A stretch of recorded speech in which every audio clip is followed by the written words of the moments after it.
So the biggest news in college football is actually something we haven't gotten a chance to talk about yet. And yes, I'm talking about the major news coming out of the Pac-12 that USC and UCLA are on the move, being confirmed as going to the Big 10 in the 2024-2025 season. Now we need to talk about what surprises me, what doesn't surprise me, and the further implications of this move. But before we do, as always, y'all know the drill. I need to hear from you. Hop down to the comments. Y for yes, N for no. Are you surprised that USC and UCLA are on the move? And let me know what you're thinking. If you are new to the channel, be sure to subscribe. Hit that bell notification as I do constant college football content. You don't want to miss any of it. And if you enjoyed the content, like and comment down below. But having said all that, let's jump right into this because this is something I find incredibly interesting, and it comes almost a year to the date that we got the Texas-Oklahoma news that they were moving from the Big 12 to the SEC.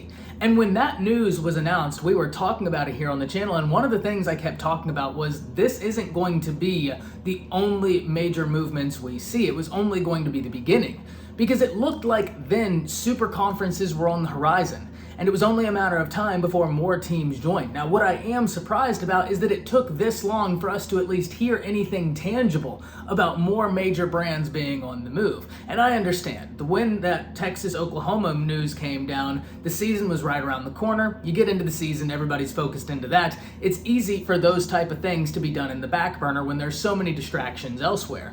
But now we get those distractions gone, and we see that USC and UCLA are the next two big brands on the move.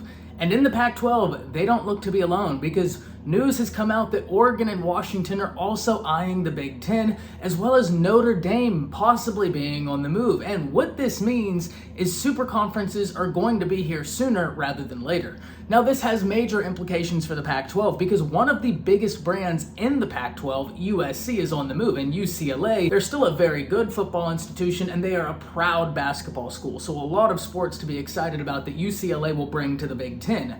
Those are two major money-making brands within the Pac-12. And if Oregon and Washington are indeed on the move, moving from the Pac-12 to the Big 10, well, then the Pac is in unbelievable trouble, because you're talking about the biggest brands in that league on the move to the Big 10, a league where there are already a lot of big brands. We're talking Michigan, we're talking Ohio State, Michigan State, and once you add in a USC, an Oregon, a Washington, a Cal, you're just stacking big brands, similar to what we see in the SEC, especially once Texas and Oklahoma get there. You're going to be having such a disproportionate amount of the largest brands in college football being in two conferences. And that kind of points me to where I'm not surprised that more teams are on the move. We've talked about this, and it hasn't just been here. Everywhere you turn has talked about the further implications of Texas and Oklahoma's move, that they would be a domino effect. What I was surprised about, as I said earlier, is that it took this long for anything tangible to come out.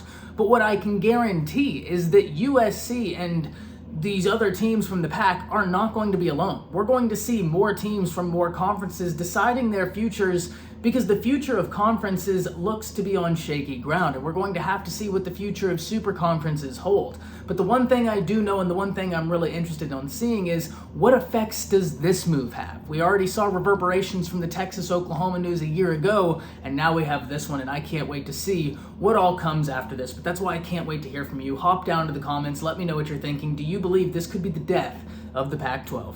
That's it. See you.